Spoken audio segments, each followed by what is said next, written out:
All right, this spooky sound is called ghost noises, but it's ghost whispers. So if you've already watched, one of the videos was ghost noises where we press down on a string and move our bow. Those could also be sirens or screams, but this one is a ghost whisper, or sometimes I also call it a UFO. If you do the same thing with your bow in your hand, but your finger isn't pressing down on the string, it's lightly on top of the string, listen to the difference.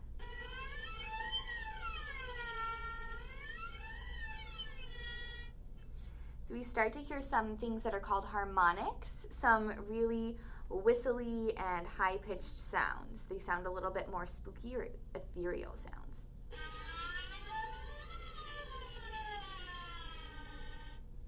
So you could call those robot noises, UFOs, or ghost whispers. Again, you can go fast or slow with your arm.